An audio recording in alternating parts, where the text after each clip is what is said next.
धनतेरस, रूप चौदस, दीपावली, पड़वा और दूज, ये 5 दिन तक दीपावली महापर्व चलता है। दीपावली महापर्व में हम क्या कर सकते हैं, हम क्या भगवान को दे सकते हैं? अभी आपको कहा कि सारी दुनिया लक्ष्मी को चाहती है, पर लक्ष्मी से कोई पूछे कि तुम क्या चाहते हो, लक्ष्मी से कोई पूछे तुम क्या चाहते हो, तो लक्ष्मी जी भी कह देगी बस मैं इतना चाहती हूँ कि महादेव के प्रति,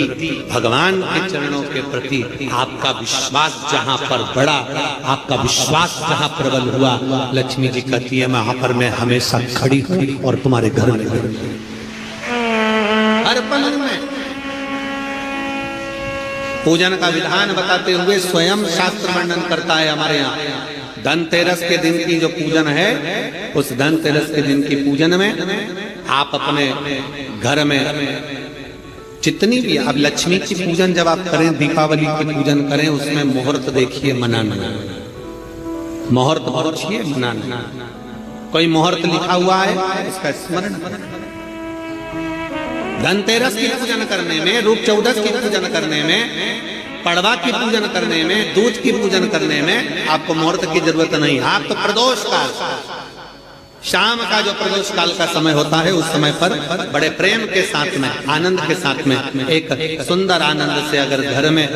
मार्बल या कोटा फर्श वगैरह लगा हो तो कपड़े से ही पोंछ लो, और अगर कच्चा मकान हो तो गोबर से थोड़ा सा लीप कर सुंदर आनंद के साथ में भगवान का जहाँ मंदिर, देवालय, शिवालय है, बड़े आनंद से आपके घर में जो पूजन का जगह है, उस पूजन के जगह पर थोड़ा सा लीप कर या कपड़ा फेर कर वह आनंद के साथ एक सुंदर चौक चूर लीजिए, और चौक चूर कर उसमें थोड़ा सा चावल दाना या गेहूं का दाना रखकर उस पर एक चौरंग, चौकी, आटा जो भी आप रख सकते हो उस पर रखकर एक सुंदर वस्त्र बिछाकर एक सुंदर सी थाली में स्वस्तिक, कंकु के रोली का एक स्वस्तिक बनाइए, बनाकर उसको थाली के ऊपर, उसको पाटे के ऊपर जो कपड़ा बिछा है उसके ऊपर रख दीजिए। रखकर घर में कोई चांदी का सिक्का हो, चांदी का सिक्का ना हो, चांदी का कॉइन ना हो, तो अपना जो कॉइन आता है, 1 का सिक्का, 2 का सिक्का, जो भी कॉइन आता है वो रख दीजिए। और रखकर उसको जो मोली आती है, लच्छा बांधने वाला, हाथ में बांधने का जो नाड़ा आता है, मोली होती है लच्छा, उससे उसको हल्दी लगाकर लपेट दीजिए और बाबा को थाली में रखकर सुंदर आनंद के साथ में माता लक्ष्मी का स्मरण करते हुए 7 दिए घी के, लंबी बाती, एक दिया तेल का दिया लक्ष्मी जी के लेफ्ट हैंड। जैसे लक्ष्मी जी को जब पूजन करने बैठोगे तो लक्ष्मी जी का मुख आपकी ओर होगा कि नहीं होगा? आप ऐसे बैठे हो तो लक्ष्मी का मुख आपकी ओर, तो दिया आएगा इस ओर। मतलब आप जब पूजन करने बैठोगे तो आपका जो सीधा हाथ होगा, लक्ष्मी जी का वो उल्टा, उस उल्टे हाथ की ओर एक तेल का दीप लगाकर लंबी बाती का, और 7 दिए लंबी बाती के घी के, आटे के दिए वो एक प्लेट में, थाली में रख लीजिए।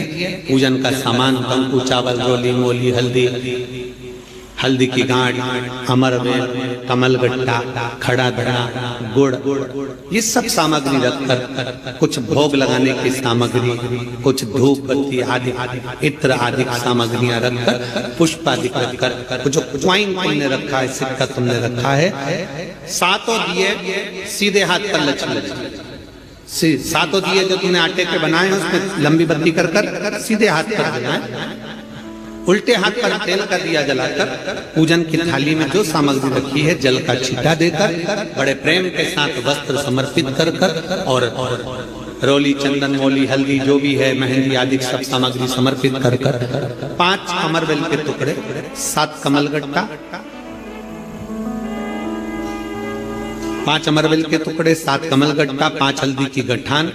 ये सब अपने हाथों में लेकर माँ लक्ष्मी से प्रार्थना कर कुबेरेश्वर महादेव से विनती कर शिव की आराधना कर नारायण की आराधना कर दामोदर भगवान की आराधना कर माँ लक्ष्मी की आराधना कर दोनों हाथों से समर्पित कंकु रौली उस सिक्के के ऊपर धीरे धीरे कर कर डालना, हल्दी धीरे धीरे कर कर उस पर डालना। और जो 7 दिए आप भोग लगाने के बाद, प्रसाद रखने के बाद में, फिर जब 7 दिए जो तुमने थाली में लिए हैं, प्लेट में लिए हैं, उससे माता लक्ष्मी की आरती, कुबेरेश्वर महादेव का स्मरण कर कर आरती करिए। आरती रख दो, पर आरती को लेना नहीं, आरती भगवान की, भगवान को समझो। आरती झोली पसार कर माता लक्ष्मी से प्रार्थना करिए, माँ मैंने कुबेरेश्वर बाबा से विनय करिए, मैंने कुबेर भंडारी से विनय करी है, माँ आप नारायण के साथ, कुबेर के साथ, रिद्धि सिद्धि के साथ, गणेश जी महाराज के साथ आप मेरे घर में पधारो, मेरे घर आप आइए, आपका निवास बनाइए, आप रुकिए। माँ हमें बहुत सारे अवगुण, हे लक्ष्मी माता, हे नारायण, हे शंकर, हे औघड़दानी, हे गणेश जी महाराज, हे रिद्धि सिद्धि, हे कुबेर, हमें बहुत अवगुण है। पर हे माँ हमने सुना है आपने शिव जी से जब वर मांगा था तो कहा था कि बाबा, शंकर भगवान से लक्ष्मी जी ने कहा था मैं जाने को तो चले जाऊं प्रत्येक मनुष्य के घर में, पर उसके घर में तो इतना अवगुण भरा हुआ है, इतने दोष भरे हुए हैं, इतना अपशब्द भरा हुआ है, इतने ताने भरे हुए, इतनी गालियां भरी हुई, इतना मन में खोट भरा हुआ है, मैं इनको कैसे लक्ष्मी प्रदान करूं, मैं इनको कैसे भंडार। तब माँ आपने तुरंत भगवान शंकर से कहा तो शिव जी ने कहा, लक्ष्मी जब आप शिव की साक्षी में किसी के घर में प्रवेश करो तो अवगुण मत देखना, उसके गुण देखकर प्रवेश कर जाओ।